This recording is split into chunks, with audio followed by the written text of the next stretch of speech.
Hey, so what's happening, man? So finally get together. I'm Ryan Wheeler. I'm a mortgage lender. We got Austin Coots here. Hey. He's a real estate agent, How's it going? otherwise AKA Realtor. Yes. Say it the proper way. There right? is a difference somehow. Realtor. You have to say that, not a realtor. Yeah.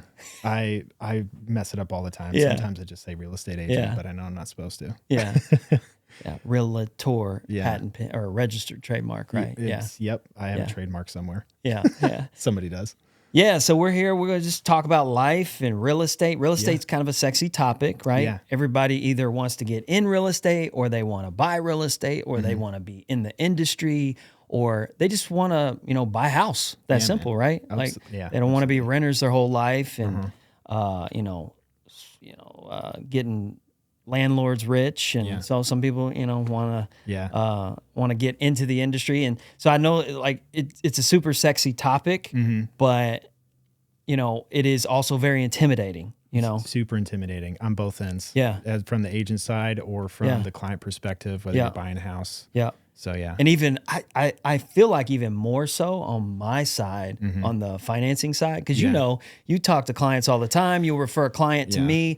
They want to buy a house. They're excited. They're talking to you, and then you refer them to me. And hey, get your financing, get that stuff lined up. Yeah. And then they're like, freaking out. Oh, like, I don't know if we want to do this yet, or, that might be too far. Yeah. They feel, so this, like, the financing piece becomes an even bigger intimidation factor. Absolutely. And it shouldn't really be that way, especially because of how vital finance is to the real estate process, because 9 times out of 10 people that contact me for the first time, and we're doing that get to know you period. Yes.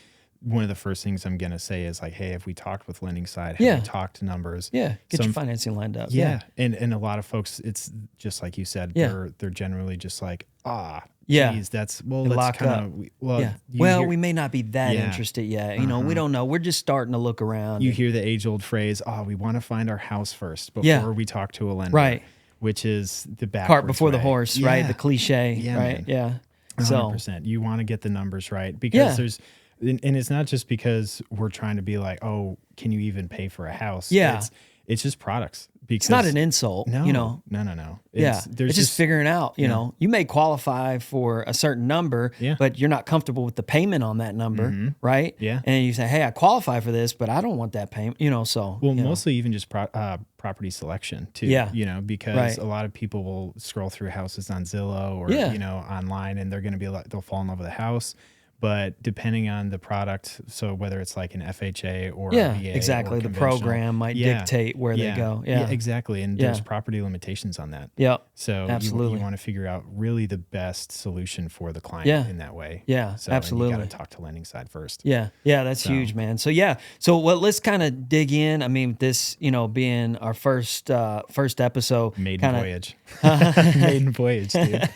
Yeah, exactly, man. So we're setting sail, and probably need to introduce ourselves a little bit, and kind of maybe give a little background, kind of how you ended up in the industry, maybe a little bit about you, and just like what brought you into this business, and how has that how's that really impacted you, and how do you work with your clients, like what makes you better than others, and that kind of thing, you know what I mean? Okay. Well, so my name's Austin Coots. I'm a realtor in, Elizabethtown, Kentucky.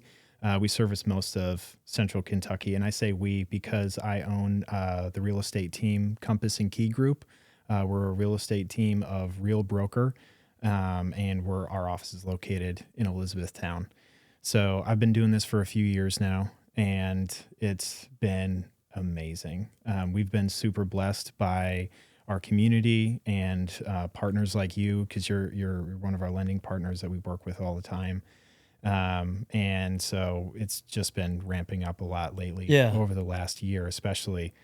But yeah, so a little bit about me. I'm actually not from Kentucky. I'm from Wisconsin. I grew up on a farm in Wisconsin. Cheesehead. Yeah, man. Go Pack, go baby.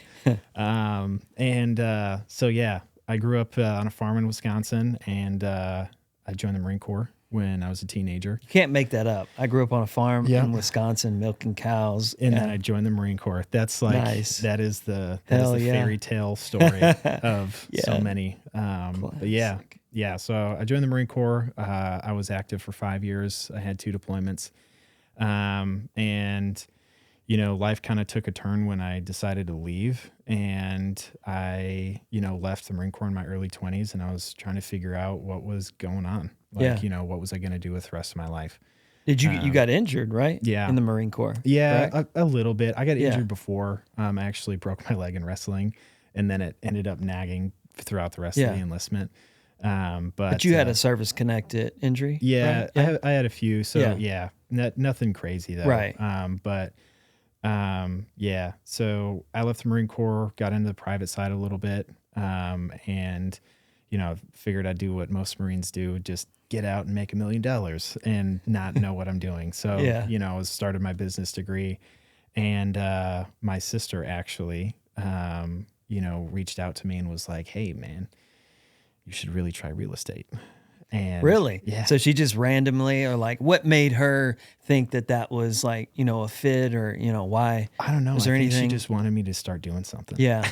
Yeah. I She's like, hey, try this. Yeah. I think she just wanted me to get out of the rut I was in at the time, just trying to figure out where my life was going to go. Right. And what I was going to do. Were you married at the time, or were you just coming out? Freshly divorced. Freshly. So you're coming out of a divorce, Yeah. out of the Marine Corps, trying to get some direction. Yeah. I did what most Marines do. I deployed early. I got married young, and I got divorced young too. So, so it was just a really whirlwind point in my life. Yeah. And divorces are expensive. So, I came to Kentucky with, $0, just enough money to pay for a license and, a beat up Volkswagen Jetta. Yeah. And I started working for a local brokerage called E-Town Realty, which is actually the brokerage that I had bought my first house from.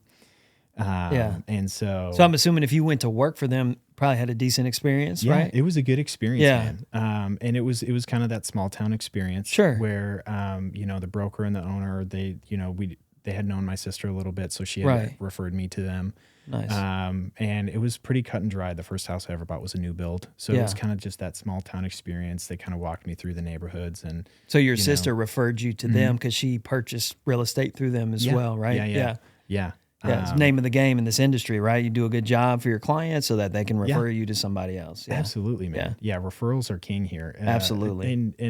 And not just because we like doing business and making money, but really referrals talk about like the job that we do. Absolutely, man. That's 100%. Because anybody can write a review on Google. Anybody can write a review on any website you want. Or be like, oh yeah, cool. But being able to talk to a family member or a friend about, the experience that you had, and then be willing to pass that experience off. Like that is. I'm glad you said that, because that's huge, man. That's like in our industry, that is like the biggest form of just saying thank you. You did a killer job, basically. You know what I mean? So you refer your friends and family, like that's huge. So, So what some of the best like moments are when I get a phone call from an unknown number, and I'm like, hey, what's up? And they're like, hey, I work, you help these other people, and they just said they had a great time, and they gave us your number, and so that really, dude, that's it's a great feeling. I love that feeling, man. And it makes that's the best. I get the most job satisfaction out of that. Like it has nothing to do with the dollars or anything. Like it just truly, man, that you took care of people. You know what I mean? Yeah. And that, I love that. And I think that ultimately is kind of what's fueled this real estate push for me, because I got my license while I was still in college, and I didn't really want to put my name on a billboard. You were still in college when you got your real estate license? Oh, because you were in college after the military trying to figure out. Yeah. I started my business degree, and that's like that was one of the things that's kept me in the industry is the service related stuff, is because I was really aimless after the military, trying to find something to do that was a good purpose for me. Because ever since I was a kid, I was like, I'm going to serve. And that was it. It was awesome. That's the draw of the military. You're being a part of something bigger than yourself. And in real estate, I feel like I still get to do that, man. Yeah. For sure. Because I'm helping people find their first home. I'm helping people sell their home and generate wealth for their family. and kind of level up in that sense. And, Absolutely. you know, and I take that aspect of service to my business. Yeah. And I love that, man. Yeah. And that's just kind of, that's our whole vibe is that. So, it's what makes it great. No, hell yeah, man. So like, I think that something that will also probably helps you too is the fact that you did serve. We're in a very highly concentrated area right by Fort Knox. Yeah. Highly concentrated veteran and active duty, area. And so like this gives you, to me, that gives you an edge in that sense, right? Like you're helping people navigate. Like Fort Knox has kind of become like a leaping pad, right? Like people come there for a few years. Yeah. So they're trying, like that's hard, man. Like you got to relocate your whole family. Yeah. Like buy a house. So now you need a real estate agent that you can trust. Like this is, you literally could be the gateway to somebody like knowing where, like how to start their new life in this new community, like where to go, what house, what areas, what neighborhoods, you know what I mean?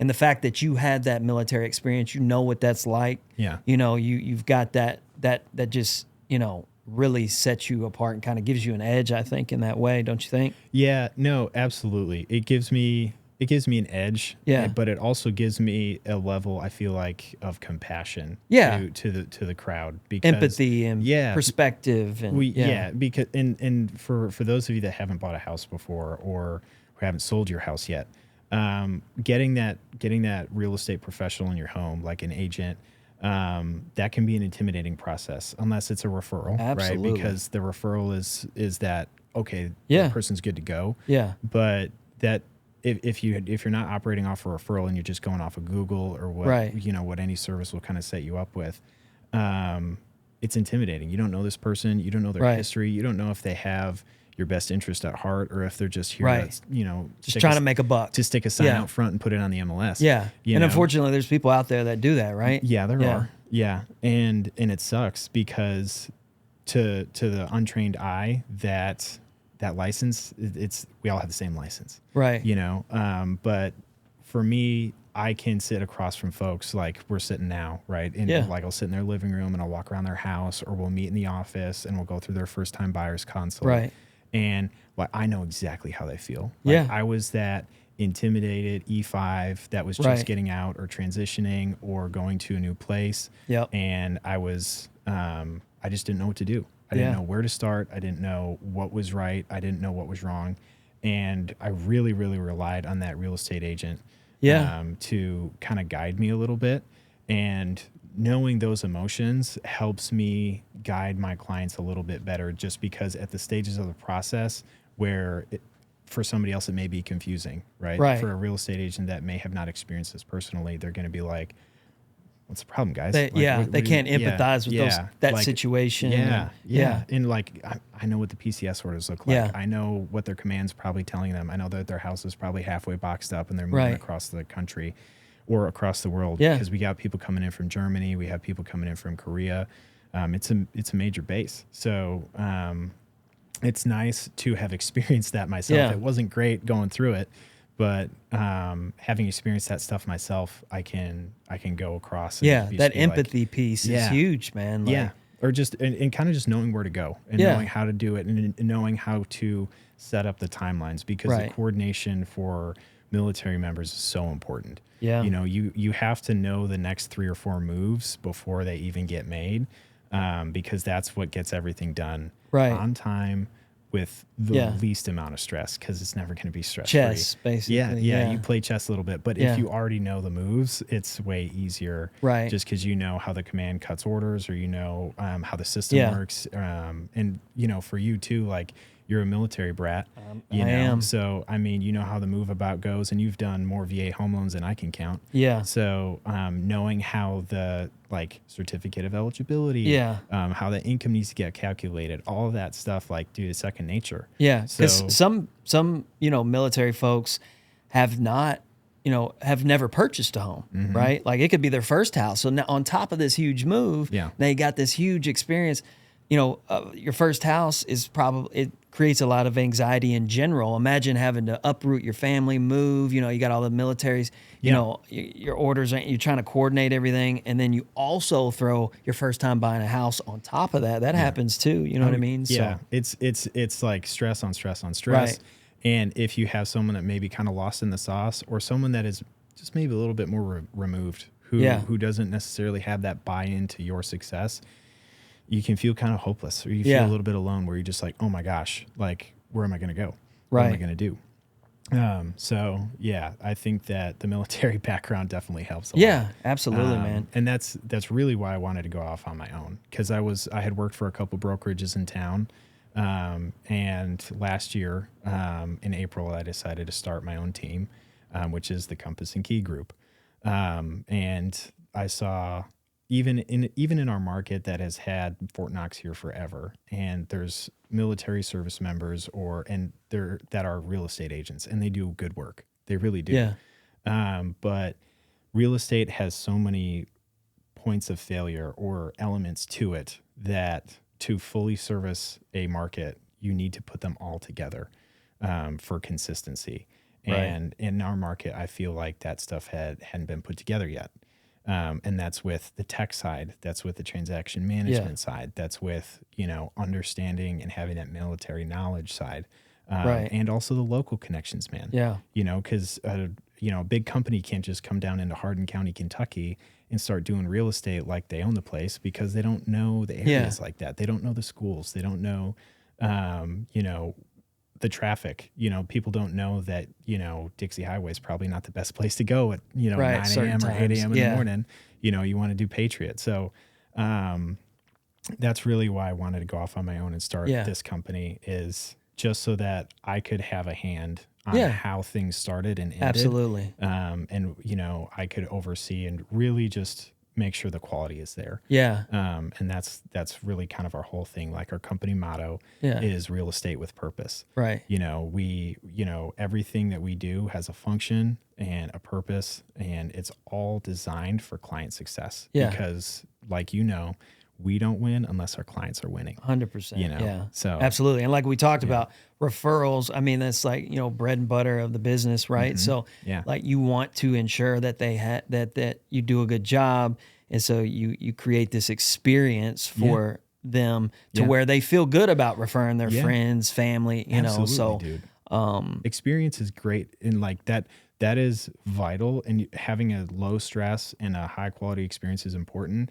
And you also want to add on to that, you want to add on the end product. Yeah. You know, because there are people that may have not made the best deals ever and are feeling great about it because it was all glitter and rainbows. And they're like, yeah, it was great. But when you look at the number side of things, and you probably see this more than anybody when you're helping people do their second mortgage, because it's usually people that get their second mortgage that are like a refinance, you mean, or like a refinance, or their second house, or their second house. Okay, so second purchase home. is when they start shopping around the lenders, right? And usually you want to make sure that the end product matches the experience. If the experience is great, the end product, meaning the numbers that are on that closing disclosure, are good. Yeah, they got a good deal, right? And I think that there are deals that, you know, can be good for the seller and the buyer both. Absolutely. And trying to find that bleeding edge, that's where the deal gets done, but you also want your clients to be taken care of. Yeah. You know, if there's meat on the bone for them on the number side, like, you really want to see that as an experienced agent. Maybe like, okay, yeah, we're going to go and we're going to get what we can get because your success matters more. Right. You know? So do you feel like, you know, talking about that feeling, you could feel that empathy, you know, being in the military and knowing, like, you know what they're experiencing. So like, you, in your mind, you're thinking, I know what these folks are feeling. Like, to me, dude, it's that simple, right? Like, it's as simple as that thing called the golden rule, right? Yeah. Like, you just, but like the fact that, you know, some agents maybe have been in our area, have been ex-military too, that are real estate agents as well. But do you feel like people can maybe get numb to that? And like, you know, so what I'm trying to tell you is, like, don't ever lose that feeling that you have right now of how you're empathizing with those folks. Like, you know, when you're 10 years from now, don't lose that, because I think that happens in this business, man. I think people get numb to that, and they just see, and these people are just another number, and they're not empathizing with their personal situations. You know what I mean? And you know, as you get old, as time goes by, you know, does that make sense what I'm saying? Yeah, like, the reps can kind of dull that for you, right? And you know, I really hope it doesn't happen. And you just got to make sure fingers crossed. I really hope it's a personality thing. Yeah. You know, and I think that generally people with more empathy will probably keep it a little bit longer. And that comes down to like kind of who you are as a person. And, you know, if you're not the most empathetic person in the world, that's not what I'm trying to say. Yeah. But I think really, that's kind of always been my personality though. Yeah. And I think that as long as I can, you know, focus more on our mission and focus more on our direction and less on the numbers, in terms of just like, we need to sell this many houses, you know, and we're focusing more on how many people we're helping and that we're doing it the right way. The numbers come. Yeah. The numbers. I mean, if you're doing the right things, man, like I've learned that over the years, like if you're doing the right things, don't get caught up in the numbers. Yeah. I've tried to, in this business, man, I try to never get caught up in the numbers. And it's a numbers industry. I think anything that's kind of sales related, but it starts to, like when I see that stuff in the background, like to me, it starts to feel a little icky sometimes. Yeah. You know, because I don't look at like all these numbers. You know what I mean? Well, I don't like, want to reduce my business to a statistic, man. Yeah, and I don't think you want to either. And I think that it can be easy to, especially, and we talk about this all the time, is fear is one of the biggest things that can drive what people do in our industry with professionals and clients alike, where, you know, sellers or buyers may be doing things that aren't good, big picture decisions. Right. But it's because they're scared. Yeah. But you see it now, especially in our industry with inflation and with a lot of the economic uncertainties. Yeah. A lot of agents or brokers or mortgage folks, like they get afraid. And they get afraid to raise their hands to say, hey, let's just take a beat for a second, man. Right. Like if this is going to close, if this is going to work, it's going to work, but it's going to work the right way. Right. You know, we're not going to just not raise our hand about this, whether it's a repair, whether it's an issue with, you know, the financing, whether it's an issue with the, you know, some standard for appraisal. You know what I mean? Like especially property related items, man. You know, which we were talking about that earlier. Like that comes up a lot, right? Like people, it starts freaking people out. They see these kind of things. So being empathetic to their situation and say, hey, I know what you're feeling right now, but also you got to kind of step up as a professional and kind of say, hey, look, you know. Well, and that's with the agents that are in my office. Like I tell them all the same thing. Like you have to understand that you're the captain of the ship behind the curtain. Right. You know, like Wizard of Oz. You can't make it all about you, but at the same time, everyone at some point in that transaction is going to look to you for guidance, a check-in, an update, or some sort of direction. And you got to have at least one hand on the wheel. Yeah. You know, because yes, closing deals is how we make money. Sure. But keeping that hand on the wheel ensures that the most qualified and the most experienced person is in that position to make a decision. Yeah. Or at least put forth the guidance so that the clients can make the right decision. Right. And right can look many different ways. It has to be right for them. Yeah. And so you can't be afraid of it falling through. Yeah. You know, you can't be afraid of someone getting mad at you. You can't be afraid at maybe a lender partner getting mad at you. You know what I mean? Because I mean, we work together all the time on deals, but if I'm missing something, you're going to tell me, be like, hey bro, we need this. Or, you know, vice versa. Yeah. You know, and I think one of the bigger problems that comes to, and you're going to talk on this too, is with agents and the agent referrals. Right. So you were saying that referrals are just a huge part of our business. Sure. Yes. And what people aren't talking about is how many referrals agents give out to things that aren't like agent work, right? Right. Because I constantly have clients talking to me about, oh, what lender should I use? What home inspector should I use? You Contractors. Contractors. Home insurance. Home insurance, absolutely. Yeah.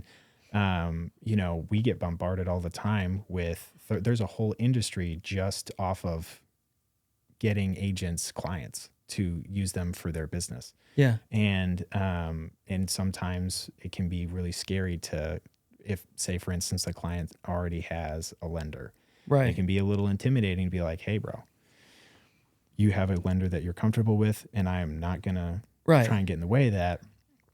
you should at least shop around. Right. You know what I mean? And whether it's with this Well, guy, because whether you it's with also that want to guy. ensure they have an overall good experience, right? Yeah. And that's the thing, man. Like if you're helping somebody with a real estate transaction and you don't at least try to help them get a second opinion, if they're working with somebody that you don't know, you're not familiar with, Yeah. you know, and they've never worked, if they've never worked with these people either, Yeah. they somehow land it with them. Yeah. You don't know what kind of experience they have, and we all know, like if you get connected with bad lender on the financing side, Yeah. man, that could cause a shit show on the yeah. deal, right? Like That your could be real estate super transaction could catastrophic. go well, Absolutely. but the financing things get screwed up, and now these people are pissed, and you Yeah. almost want to say, man, I tried, but you know, so it's like, Well, I mean, Trying to tread that. You got to be outright about it. Yeah. You can't have a mealy mouth about it when you're talking about guiding your people. Right. If you think it's the direction that they need to at least take a look in, you can't be like, to ensure, Hey, because you know, I think we might want to just check this out, or I think we Yeah. may want to, look at another option, or are we Right. comfortable here? Are we good? Okay. yeah, Well, that's a scared approach, man. And Yeah. everyone has their It way of is. talking to people, and not everybody has to have my way. But I think that if you're going to guide someone through real estate, you really have to be like, all right, guys, you want to do Yeah. this? I'm not going to try and get in the way of that. I really think that it is in your best interest Right. to make a call. I will give you this guy's number, or check out at least one, go Yeah. on Google, check out Right. one other person. And that could be with home insurance. Well, that goes with something else that you said before too, though, the Yeah. consistency piece. Yeah. You're trying to create consistency for your clients so they know the experience when they're coming to you, what they're going to get. Yeah. And you create that consistency by having these partners that you connect with Yeah. to make sure you know how that process is going to go. You know what I mean? And you know how the outcome's going to turn out. So, Yeah, I man. mean, I think that's huge, man. I think people underestimate that. I do think a lot of agents get, especially from the financing side, they get a little nervous or scared to try to help advise their clients to say, hey, maybe you need to try this direction, because I know if you go in this direction, you're going to have a good experience. I can ensure your experience here. You know what I mean? So, Yeah. Well, yeah, you can ensure their experience, and it's not to say that, referring out work is a closed door, because No. I'll work with anybody really. Like Sure. you'll work with an agent you haven't worked with before. Yeah. I'll work with a lender I haven't worked with of course. before. Yeah. And that's just part of it. Yeah. Quality, but I mean, quality control is important, Yep. So if I am about to show a new client, we just got done with a consult, they've already gotten pre-approved with a lender that I'm not familiar with. I want to take a look at that pre-approval letter, man. Yeah. And I want to take a look at, if they're okay with it, I want to take a look at their fee sheet, Yeah. because at this point I've seen enough fee sheets to know what's crazy. Yeah. And I'm not going to, try and get in the weeds and act like I'm a lender, Yeah. but I'm still, if someone is buying a $200,000 house and their closing costs are 20 grand, Yeah. that's a red flag, dude. Yeah. You know, And some of and those pre-approval letters, some of them, for some of these lenders we know out there, they almost like they come on a toilet paper roll. Yeah, You know? yeah, they're just like they're you get a pre-approval letter. Yeah. You get a pre-approval letter. And so like I'll usually call the loan officer, man. And Yeah. I'll usually just Have be a like, conversation. Yeah. yeah, I'll just be like, hey, I'm working with these folks. They got a pre-approval letter. Right. How are things looking? I haven't worked with you before. Yeah. How do you like to do it? What's usually your timeline on this, on that, and getting a feel for who your people are kind of working with, and how they're going to work with you. That's a huge part. But that's a phone call. It's a 5 to 15-minute phone call that I think that you need to have as an agent if you're going to do your people the right way. Right. Because I mean, we're going to make money on whatever deal our people are going to close. We're Sure. working with them. But take the time. Yeah. Do a good job. So Yeah. Yeah. So let's circle back, man. So we talked about how you got into the industry. Yeah. You said, hey, let's give it a shot. My sister, you respect your sister highly, right? Oh, She's yeah. super successful. Yeah. So this is why you took her advice The on one that. It's not doctor like of you the just, family. it's not like she just, on a whim. You trust her authority and her knowledge and her, and her advice. She knows right? me probably better than anybody. Right, So right. she kind of knows my personality, and she's like, I really think that you do a good job. Yeah. And at the very least, you'd learn something. Yeah. I think you should try it out. And then I kind of fell into it. Yeah. And just It was like, this is kind of cool. I dig it. Like, you know, I'm out moving around, showing houses. Like, real estate's sexy. Yeah. Let's be honest. It is. People, and when I say that, I know a lot of people laugh. Because the sexy parts about real estate are my least favorite parts about real estate. But it is. And when I say that, people laugh. But I'm like, you know, the amount of traffic that Zillow, people doom scroll on Zillow. It's like it's like house porn or something, man. Like, you know what I mean? Like, it's crazy. Like, so think about that. So that's why I say, when I say real estate sexy, why do people that don't even, so there's people that don't even really think about buying, or maybe I'm not one of, maybe I own a home. Why am I looking on Zillow at houses? Like, you know, am I just trying to look at my neighbor's house? I think the allure of home ownership gets to people in such an intrinsic way. I think every red-blooded American should own property. And I think that it's ingrained in us that, like, we want a place of our own. Everybody wants a home. Everybody wants their place. Everybody wants their people. And if you don't have one, especially if you're renting, I don't know what percentage of the country is renting, but it's probably high. And so, like, everyone is just like, gosh, I just wish I had a house. I just wish I had my place. I wish I had my own place. home. Right. And so that's when they look and they can see themselves in these houses, and they're like, wow, okay, oh my gosh. Right. You know, and that's why you see these saved. It's like $900,000 and $1 million. It's like, oh yeah, someday. Right. You know, and so it can be really sexy, especially with the reality TV shows. Yeah, I know exactly. So they get into all that. Yeah. So you get into this industry. You didn't really even think about your sister. Say, hey, try to get us. Let me dabble in this. Let me check this out. This looks cool. Yeah. And then you do it.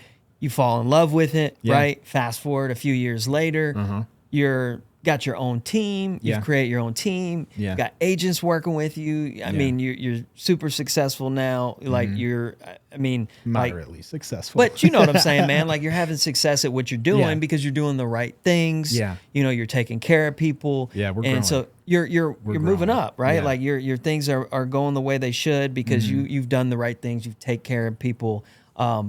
But like so many people, I feel like the failure rate in the real estate game is really high. I think so. I think nationally it's 80%. Yeah, so you got into an industry that you weren't really sure about, and once you got in, you said, "I love this, but I'm not dabbling in this. Like I'm going hardcore.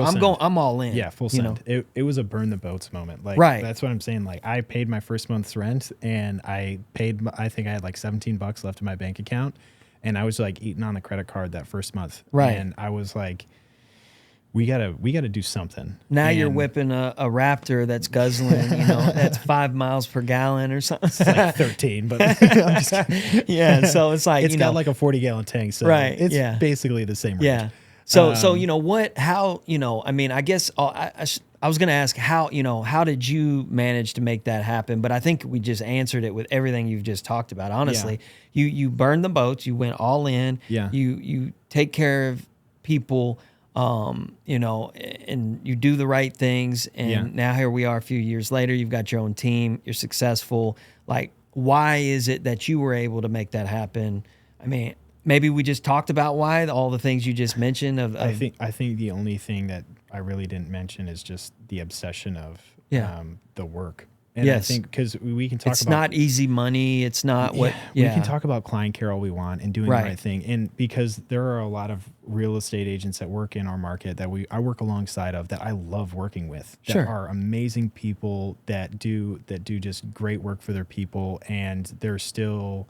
maybe a handful of deals a year, or they trouble with scaling. And there's a lot of reasons for that. Everyone has their own path. And I think for me personally, like, my route to, you know, having a team in an office I worked 7 days a week. I still work 7 days a week. And, you know, I think that the work ethic piece, like, I finish when I'm done. I don't finish at 5. Right. You know, there's no clock. We're not clocking in and out. I used to sign off on phone calls with all my clients like, hey, my phone is always on. Right. Like, I'm always going to be somewhat available to put out whatever fire, to answer whatever question.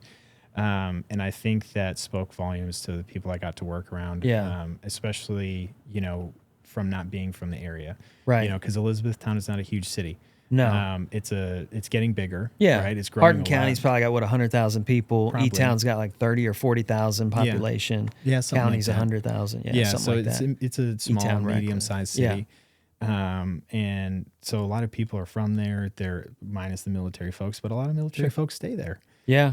And so a lot of people retire. have deep ties. And so me coming in as an outsider, like I really had to work for it. Oh, absolutely. And not just work for the business, but just work for the trust of my, partner people. Like for you, I mean, it was a kind of a trial by fire there when we first started working together, because it's kind of fast and furious, and you were trying to sniff me out as like this young guy, like, what's he doing? Yeah. And there's probably a ton of learning moments that you could talk about where I'm just like losing my mind as a young agent.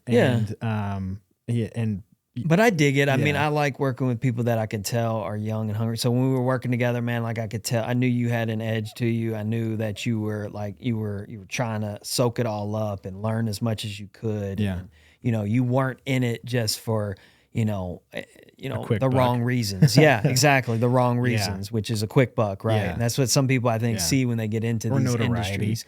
Maybe, because I mean, my number and my face is on stuff now, and I kind of hate it, but that's actually the real reason why I kind of got behind a little bit of the team thing. Because I really just wanted to kind of go off on my own so I could handle my clients the best way I thought possible. Yeah. But I didn't want to put my face on stuff. Right. So I was like, let me just come up with a cool brand name. Yeah. And I'll just put the logo on things. And it does feel weird. Yeah. Cause but it's a personal, it's a human business though, man. Technology will always be a great tool for us, but it will never replace this industry. And I think there's companies, we've talked about this before, your Zillows and them they've attempted to take the personal side out of it. The iBuyer programs where you go on, click a button, they're still trying. Put that house in your cart, and then 2 days later it shows up on your front porch. Yeah, the Amazon of home buying. Yeah, exactly. Yeah, there's a personal element to this business that can't be replicated. No, I can't believe. Never. I don't think so. But I think it's impossible, man. So yeah. No, I think it's a cool journey, man. So what about you, man? We're talking about me for the last I'm an old timer. Yeah, dude. Where'd you start? Been in this business for a minute. Tell us about Ryan. I'll be this year. I'll technically have been somehow associated with the industry for 20 years now. Jeez. So I haven't always been on the origination side. Origination side just is a fancy word for loan officer. You know what I mean, or mortgage broker. Some of these terms are kind of synonymous, really. So for those of you that don't know, when you go to get a home loan, you got to talk to a person that takes your information in, puts it in a packet, and sends it to the people to originate your home loan and to kind of get that packet started for the application. Yep. That's a loan officer or a mortgage broker like you. Yep, exactly. So, and that's essentially what I do now.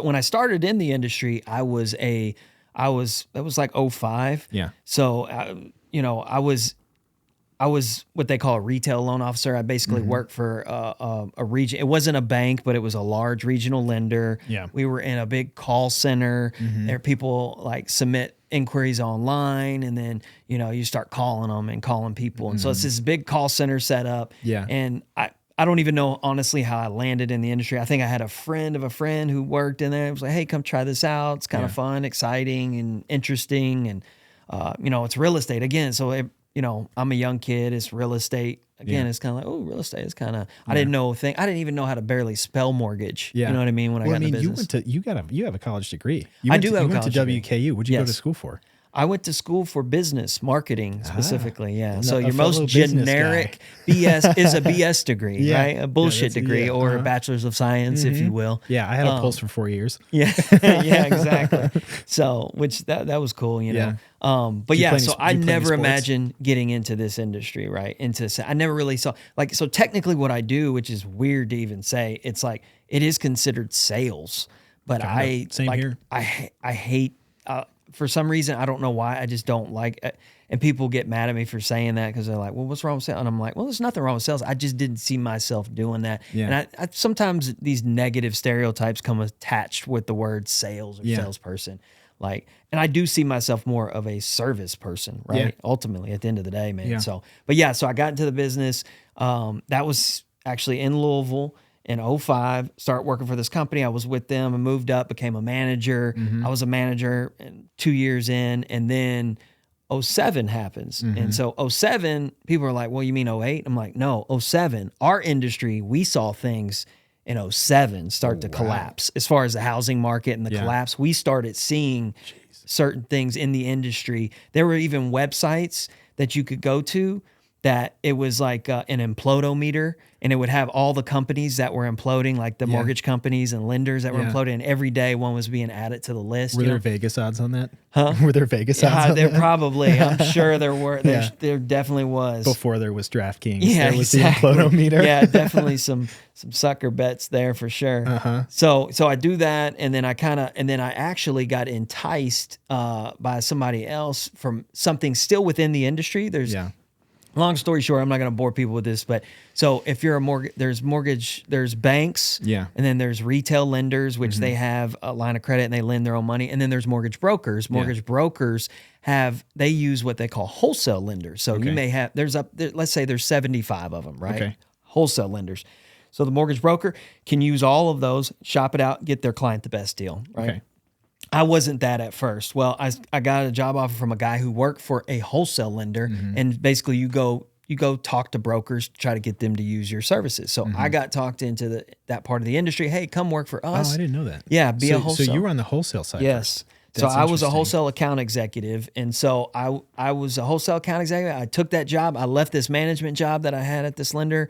And I said, yeah, something new in the business, right? It was exciting. I was young, man. Like I love novelty. So it was like something new. I had a pretty sweet job. So at first it was kind of stupid, probably looking back on it, but it was something new to experience.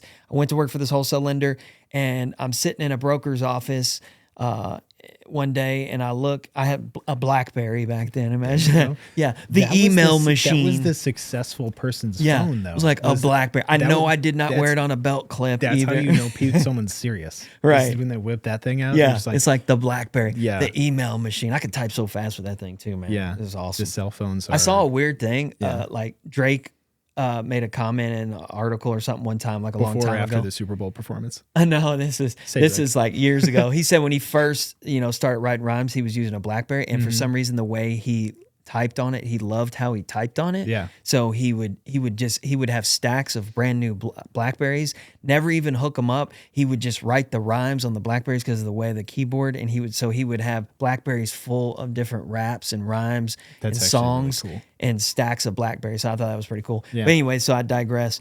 So I work as a wholesaler. I'm in an office at a brokerage. I get a ping, and I get an email that says, as effective right now, you no longer have a job. Dang. We've closed our doors, right? And so long story short. At least they were, short and sweet about it. Yeah, they were like, there was no 2 weeks. It was like, hey, right now you no longer have a job. And I was like, oh, damn. I was like, okay. So I tell these guys, like the guys in the broker's office, I was like, hey, I was helping them structure a deal and try to get it submitted to the underwriter and this kind of thing. And so I'm like, hey, never mind, man. You might want to figure something else out for this because I don't have a job as of today. Mm-hmm. So the company files bankruptcy. They go under that day. Yeah. And we'll talk on later episodes about how that happened. I can tell you how all this stuff unraveled with the 08. We can go into that rabbit hole. Yeah, it will. It will be a rabbit hole. Yeah. And so I got that, have no job. I'm like, oh man. And so I go chill for a little bit. The guy that brought me to that company initially, he went and worked for another wholesale lender. So I was like, okay, let me go work for this company too. He's like, yeah, come over here with me. So I did that. Mm-hmm. And I was doing that for a little bit, man. I don't know. It just wasn't the same. Like 08 stuff was in full play. This is like this is right at 08 now. We've went from 07 to 08. So we're right in the midst of the housing crisis, right? In the financial collapse. Mm-hmm. So I'm working for another wholesale lender. And then I'm out seeing brokers were my clients, mortgage brokers who dealt with the customers. And so I go talk to some brokers. I meet a guy who owns a shop. He's like, hey man, like, why don't you just come work with me here? So I'm like, yeah, cool, man. Let me get back on the side of the business. So I go back on that side of the business, work with him at his shop. And so I'm working with clients again and doing financing. At that time, believe it or not, man, like this was in the midst of the housing crisis, so the purchase market was kind of not that great, right? Mm-hmm. properties and home sales and stuff weren't great. So there was a lot of refinances at that time. So we're doing a lot of refis and whatnot. Yeah. And so after a couple years though, I meet another guy who's in the industry. They're like, hey, let's open our own thing. And so we get together, we open our own thing up. And so we open our own shop, and we're kind of have this joint, me and him are partners on this deal. And then, we start doing that. And I actually started to train. I was training people at my previous company that I started with when I was a manager, and I started training people at this company that we had started. We're like, hey, let's bring on, loan officers and let's help train them up and get them to do the right thing. Because man, when I worked, I saw a lot of people doing the wrong thing. Yeah. A lot, man. Yeah. And it just made me, I was like, dude, there's a better way to do this. So kind of like how I started, you're like, I'm going to do it my way. Yeah. And my way absolutely. is going to freaking rock. And it's just going to be the right way. You know what I mean? Like, even if maybe I don't make as much money or many sales, but I'm going to do the right thing for people, man. I saw so many people for these companies that I work for doing the wrong thing, telling people what they want to hear, telling them, lying to people. And it was gross and disgusting, man. Yeah. And it just really grossed me out. So we go, me and this guy, we kind of had the same mindset. Yeah, we're all about doing the right thing. We open our own shop. We're going to train people. And so we start training. So I'm bringing on people. So I kind of got out of I was still doing a little bit of actually doing loans, but I was doing a little bit on the side, stuff that rolls in, referrals and stuff like that. But I started was just training people. So a little bit I was just managing, man, and training. I wasn't on the origination side. And then it just kind of got to a boiling point, man. It didn't work out. Our partner we didn't see eye to eye on how the business was going to operate. And so I was like, you know what? I'm just going to do my own thing, me independently, move back to E-Town, Elizabethtown, Kentucky, do my own thing, and open my own shop up and bring my guy on to help me. And I've been there ever since, man. And here I am. So it's almost like my career started over though at that point. You know what I mean? And that was like when I came back, it was like 14 or 15. So about 10 years ago. Okay. So I feel like I've only really been in the business for 10 years. Yeah. Because the first 10 was kind of weird and all that other stuff was happening. And it was just like, you weren't really building up clientele and like, your name and your brand and all that stuff. I feel like that rebirth is like really important for you. It was, man. Because if you've been in this industry for so long, 20 plus years, right? 20 now. This year will be 20, 05, Okay. 05 to 25, What May of this year. Okay. Yeah. So after May, I'm going to say 20 plus. Yeah. You can keep checking me on it. Yeah. But this is a long time, man. Yeah. And so, we both work with people that have been in the industry as long as that or longer. And you were just talking about it earlier. They can become jaded or numb. Yes. And I feel like that rebirth that you had starting your shop again, right, is super important to how you've maintained that we're going to do this the right way. Yeah. We're going to do the right thing. Yeah. We're going to do the right thing. Take care of people. Yeah. And not just like make sure that everything is good. You probably are one of my favorite people to work with because the right way to you is you do all the work at the beginning. Yeah. And that when I say work like that, it's the client work where you're going through and you focus on education. Right. Right. And you focus on, hey, this is why this is the way it is. Right. So this is where here's how the sausage is made. Yeah. This is where the dollar comes from. This is where that dollar is going. Yep. This is why this timeline is where it is. This is why your credit report is the way it is. This is why this property qualifies for this and that. And you're a well of knowledge, man. And I think I can attribute to a lot of what I know about real estate is just from things that you shared. Yeah, that's cool, man. And it's great to see that you've still kind of maintained that fervor. Yeah. For just like, okay, let's freaking do this, man. Yeah, man. Do it the right way. And you have the patience to deal with people, I think. And the patience, I think, is something that and it's hard. Your patience can wear thin sometimes. Yeah. Well, specifically, my patience doesn't run thin dealing with folks who are new to it or scared or anxiety. I love that type of person because I can help them reduce that anxiety. Well, and my patience runs thin with people who are know-it-all, clients who come to us that are know-it-alls. Hey. Right? You know what I mean? Like, it's like telling somebody else to do your job. It's like, come on, man. Like, I'm trying to help you here, But doing the right thing is team. Yeah, exactly. Let me help you, man. Yeah. So that's the only time my patience ever runs thin is when you get these people who just the know-it-all kind of person. You're kind of like, come on, man. Yeah. Like, really? Especially if they haven't. It's usually folks that have been around the block a little bit and they haven't bought a house before. Right. But their brother did. Or somebody that's super insecure. And so I have to recognize that too, and I try to empathize that, like I said, Well, or you can't let it get sympathize to at you least. either, you know, because that insecurity will kind of bite at your skin a little bit. Yeah. And you're just going to be like, it's going to, Yeah. you know, goad you Yeah. into reacting. I And you're just know. like, wait, So wait a minute. Why I'm a let grown up. Let me get to the root of this though. He's Yeah. insecure. Let Yeah. me try to help him. Like, hey, you Yeah. know. So yeah, I mean, been through a lot in this industry, man. But like Mm-hmm. one thing that like I never ever gets old. Like the industry, it's so tough, man. This Yeah. is a hard business, man. And I don't know if clients, they need to know this though, like how hard it is to do what we do. You Yeah. know, like just all because there's so many for all of us, right? In this industry, how many different things can go wrong? How many Yeah. moving targets, all that, the chaos of it all and organizing all that stuff. Yeah. But like that, like we said, like bringing this all full circle, man, like the thing that like I get so much energy out of is just knowing somebody had a good experience and like that job satisfaction when they tell you, man, thank you so much. Like Yeah. I really appreciate, you know, We had one closing today. this morning. I was just gonna say, we had one today. Closing It this was- morning, it man. was- Like those kind of things. Yeah. It was such a fun closing. And He it was wasn't first home he's ever bought. and it wasn't an easy deal either. No. Like this The is property was I a will mess. digress just for a minute. Like the land was great. It was a manufactured home, which Yeah. is essentially a trailer that's been put on a permanent foundation. So Double you can wide qualify- mobile home Yep, on a permanent foundation. exactly. Right. And there was hurdles at every moment with the repairs, with the Yeah. qualifications. And I've told you this before. I'm manufactured. Remember, I was like, Manufactured, man, there's yeah. always some hoops to We're jump going to through. go in a whole episode into detail on just Yeah. property selection and Yeah. on why manufacturers are not a good option. Yeah.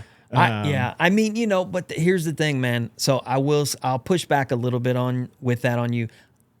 They are a pain in the ass, right? Yeah. On the financing and just all these things can go wrong. Yeah. So many things. If you ask all of my clients that manufacture, they were like, Ryan, you did everything right, but man, there were so many issues with the property. Yeah. It's always something, right? But here's the problem we're running into now: affordability, man. Like affordability is an Yeah. issue right now in our market. Yeah. Salaries just haven't caught up. Yeah. With income hasn't really caught up with Yeah. home prices, Mm-hmm. right?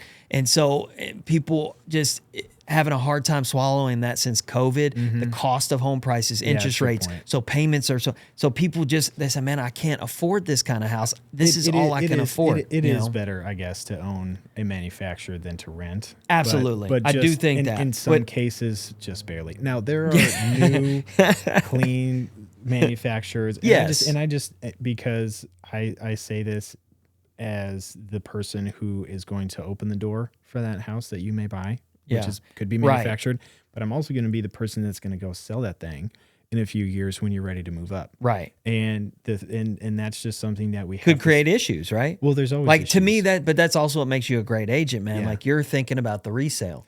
A Yeah. lot of agents don't think about that, man. Like Yeah. if you're representing a client and you're on the buyer side, there's a lot of agents, all they're thinking about is that one transaction. They're not looking Yeah. out 3 to 5 years to say, Yeah. hey, what kind of resale is this guy going to get on this? Because Yeah. he's probably not putting his rocking chair on this front porch, right? This isn't going What's to the be his percentage of retirement people home. that live in the first home that they bought. You know, It's pretty real dang low, man. It's And it real used to low. be people. I think it's a little bit longer now. It might be like 6 or 7 years. That's It used just to be because every a lot 4 of the years. people. That's because right now we are coming into the renaissance of 5 years post 2020, Right. where a lot of people that bought a house for the first time got a 2.5% or 3% interest and they rate, have no idea. and they are not going to move. No. and Absolutely. why should they? If your house is working, Yeah. you shouldn't move. Yeah, and you have but a you great could buy interest rate. another house, and we'll do another episode on this Mm-hmm. too. That person, if they want another house, they can rent that one and then go buy a new one. Yeah, But there's a yeah, whole process for that yeah, too. absolutely. It's a but lot yeah. easier than you think too. But yeah, Yeah. as long as you got a good real estate agent. Yeah, exactly. But I am a good mortgage broker. But yeah, that closing we had this morning, it was Yeah. awesome. Yeah. Because like they hadn't bought a house before. They'd actually moved around quite a Yeah. bit. Like you heard him, like the buyer list off all the places he's lived in Yeah. his life, Michigan, North Carolina, Right. all across the country. And it was awesome to, once that final form was signed, when he's like, dude, this is my This house. is it. I Yeah. own this. Mhm. Like this is mine. His mom was there. Yeah. Like how dope is that, man? Yeah. Like, that was such a cool experience. And that's what I'm saying. So like I see these things week after week, month after month, and like I don't look at that. This is where you get past. You're not like you just can't be transactional here, man. Like you have to Yeah. like these are real people doing real things. And so when I do that, I don't know how much money. I don't even know how much money I made. I don't care. Like I just look at that. I'm like, this we- experience is awesome. I realize why I go through jump these hoops and these hurdles to help these people, man, because that is pretty damn cool. Yeah, we had that conversation before we went live where we were like, should we talk about stats? Should we not? And and we both looked at each other and we're like, I have no idea. I know. we have not been tracking I it. just don't like getting into it, man. Yeah. Like, because to me, like, it's like, yeah. And I know that you probably should talk, like, well, why should I listen to this guy? What these guys are saying? Yeah. Well, why you should listen to us is because we are super successful. But at the end of the day, like, we're just regular dudes, just like anybody that be listening or watching this, but have a specific skill or knowledge in a certain area. You know what I mean? Like, I'm not some stuffy, like people look at me right now, dude. I mean, I'm not a stuffy banker that's got a tie on, is all buttoned up. Like, there are no bankers that wear Jordans. yeah, yeah, exactly. I know, man. So it's like, you know, I'm just like anybody else out there, just average dude, but happens to be very experienced in this one specific field and wants to help people navigate that process with as little stress as possible. You know what I mean? You're definitely not a regular dude, because as hard as being a real estate agent is, being a mortgage broker is just as hard, and in some instances even harder. It is. Because when I look at some of the back office stuff you have to deal with, I'm like, it's insane. Glad I'm not a mortgage it's guy insane. today. Yeah. And I think that really, if you're looking for an excuse to kind of listen to some of the stuff that we're going to have to say after this, it's not the amount of transactions, it's not the volume, and it could be regular guy status, because a lot of our misadventures or experiences you could relate to. Yeah. But at the end of the day, like, compare the process. Right. As the client or as the consumer, walk through that experience as a trial run with any offering, because you could throw a rock and hit 10 other different mortgage companies going down the highway. No doubt. Same thing with real estate companies. Our market is so saturated with real estate agents. So saturated, yeah. Sit down and interview your agent. Yeah. Interview your mortgage broker. Just because you had a conversation with somebody doesn't mean that they're yours for life, or you are theirs for life. Like, you're not like, as a client and as a home buyer or a home seller, you are not a commodity. You are not a product. You are not to be harvested. And unfortunately, some people will do that. Some people look at that way. There's a corporation called the Zillow Group that has made billions doing it. Yeah.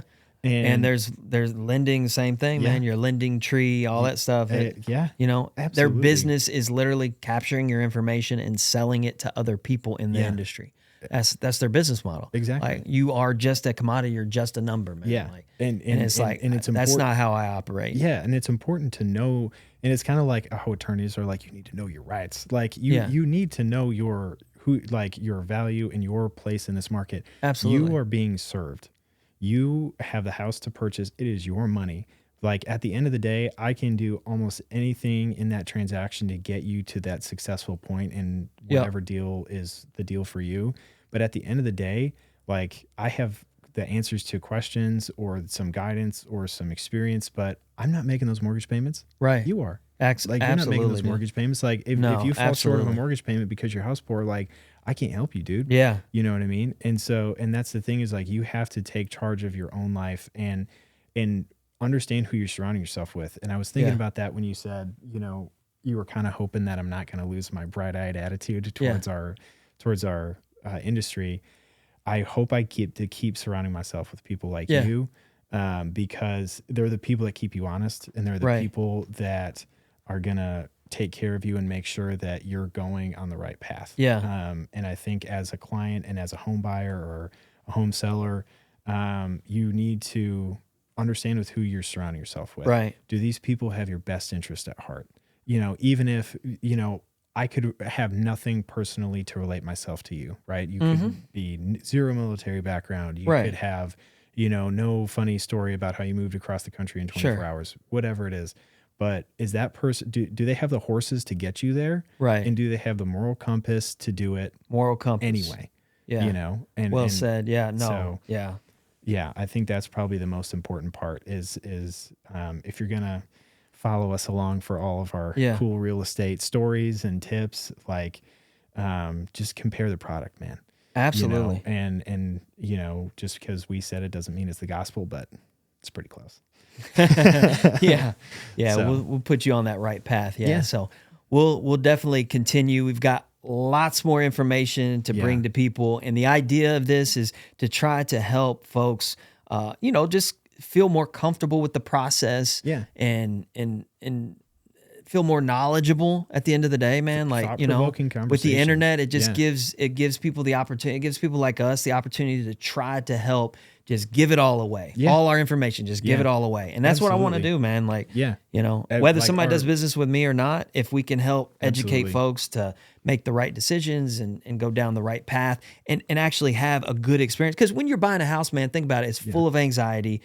And you want to have, like, this should be a memorable moment, right? Yeah. Like the process should be like, oh yeah, when I bought my house, that was so awesome. I remember that was a milestone in your life. Yeah. Some people look back on it if they didn't do business with the right people and they're like, that was an absolute nightmare, and that's terrible. Like I don't ever have any of my clients ever say that, man. No. You know what I mean? Mm-mm. So yeah, man. So yeah, been cool conversation, man, for sure. Great. Yeah, we'll wrap it up, and we got more for you. Yeah. So stay tuned, folks. Stay tuned. All right. Peace. Woo.